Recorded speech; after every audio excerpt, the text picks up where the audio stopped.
हो, अली अब्दालीच्या गाणं पाण्यामध्ये उद्धव ठाकरे अशासाठी दिसतात की त्यांनी त्यांचं मतदान घेतलं आणि वक्फ बोर्डाचं ज्या वेळेला ठराव आला त्यावेळेला ते सगळे पळून गेले.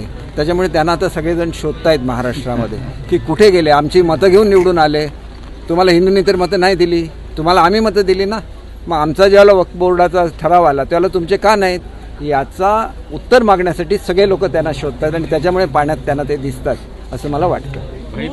अशीच यापुढे लढाई असणार असंही उद्धव ठाकरे म्हणतात. ते कदाचित मला वाटतं की एकतर आदित्य तरी राहतील, कारण मुख्यमंत्री पदावर कोणतरी आपल्यापैकीच राहायला पाहिजे असं त्यांचं आहे. त्याच्यामुळे एकतर तू राहशील का मी राहील, त्यांना उद्देशून म्हटलेलं वाक्य असेल असं मला वाटतं. चित्रपट काढत आहेत, मुख्यमंत्री आहेत की फिल्म प्रोड्युसर आहेत, मलाही एक चित्रपट काढायचा आहे नमक हराम 2 असं संजय राऊत म्हणतात. एक गोष्ट अशी आहे बघा, ते उद्धव साहेबांबद्दल काय बोलतात पाठीमागून हे जर कोणीतरी रेकॉर्ड केलं पाहिजे तर मग नमक हराम 2 कोण आहे हे अख्ख्या महाराष्ट्राला समजेल.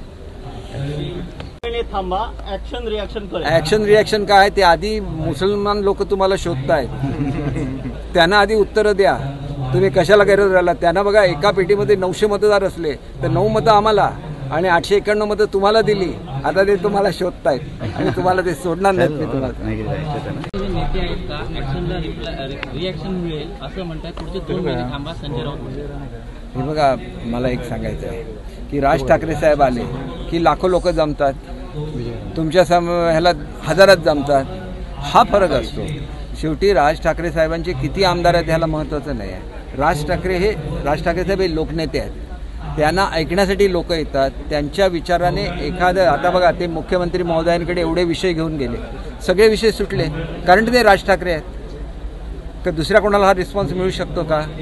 मग तेवढं तर आपण त्यांचं महत्त्व जाणून घेतलं पाहिजे महाराष्ट्रातलं.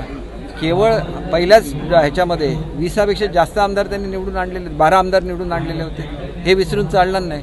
लोकांमध्ये अट्रॅक्शन आहे.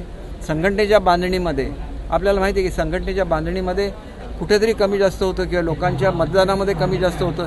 एखाद्याला 50,000 मतं मिळतात, एखाद्याला 45,000च मिळतात.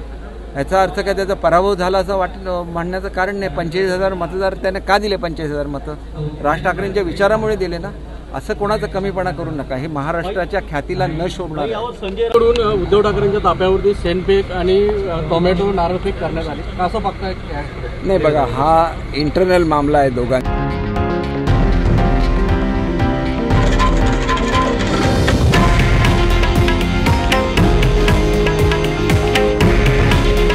हे आहे देशातील नंबर 1 न्यूज नेटवर्क आणि आपण पाहत आहात TV9 मराठी.